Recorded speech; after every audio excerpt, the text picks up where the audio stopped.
बार एक गांव में एक साधु रहता था जो भगवान पर बहुत विश्वास रखता था। एक बार वह साधु पेड़ के नीचे बैठा था और भगवान को याद कर रहा था, तो अचानक वहां बाढ़ आ गई। चारों तरफ पानी ही पानी हो गया। सब लोग अपने आप को बचाने के लिए ऊपर पहाड़ की तरफ भागने लगे। उनमें से एक आदमी ने देखा कि इस हालत में भी साधु जी भगवान की तपस्या कर रहे हैं।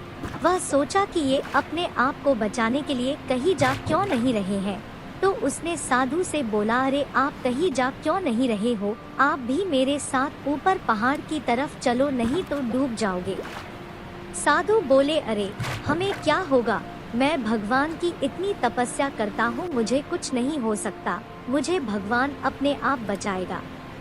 धीरे धीरे पानी साधु के कमर तक आ गया। अब लोग वहाँ से नाव लेकर निकलने लगे तो उनमें से एक ने साधु से कहा, अरे पानी आपके कमर तक आ गया है, आप हमारे साथ चलो। तो साधु ने कहा कि नहीं नहीं, भगवान मुझे अपने आप बचाएगा, और वह नाव वाला भी वहाँ से निकल गया। कुछ देर बाद पानी इतना बढ़ गया कि साधु के सर तक पहुँच गया और अब लोगों को बचाने के लिए हेलीकॉप्टर निकलने लगे। एक हेलीकॉप्टर साधु के पास आया जो कि आखिरी हेलीकॉप्टर था। साधु के पास नीचे रस्सी फेंकी और बोला, इसे पकड़ो और ऊपर आ जाओ, नहीं तो आप डूब जाओगे। यह आखिरी हेलीकॉप्टर है और आपके पास में दूसरा कोई रास्ता नहीं है बचने के लिए।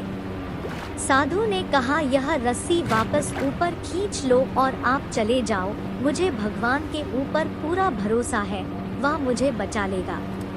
पानी काफी ऊपर आ गया, पेड़ डूब गया और साधु की भी डूबने से मौत हो गई। मरने के बाद साधु भगवान के पास गया और बोला, हे भगवान, मैंने पूरी जिंदगी आपकी तपस्या की, मेरा सारा जीवन आपकी आराधना करने में लगा दिया, फिर भी इतने भरोसे के साथ इंतजार किया कि तुम मुझे बचाने आओगे, लेकिन वहाँ मेरी डूबकर मौत हो गई और तुम नहीं आए, ऐसा क्यों? भगवान बोले, मूर्ख इंसान, एक बार नहीं 3 बार आया था, वो तीनों बार मैं ही तो था।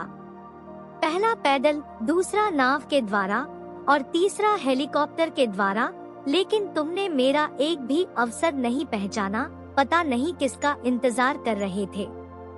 इस तरह से जिंदगी में हमें ऊपर वाला बहुत से मौके देता रहता है, लेकिन हम सब उस मौके को ठुकराकर पता नहीं किस चीज का इंतजार कर रहे होते हैं कि वो होगा तभी मैं करूँगा, और इस बात पर अड़े रहने से एक वक्त के बाद वो मौका हाथ से निकल जाता है और हम कुछ नहीं कर पाते हैं।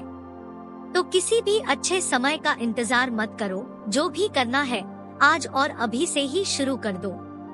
तो दोस्तों, ये थी आज की कहानी। उम्मीद है आपको कहानी पसंद आई होगी। आपका क्या कहना है इस कहानी के बारे में, हमें कमेंट करके जरूर बताएं।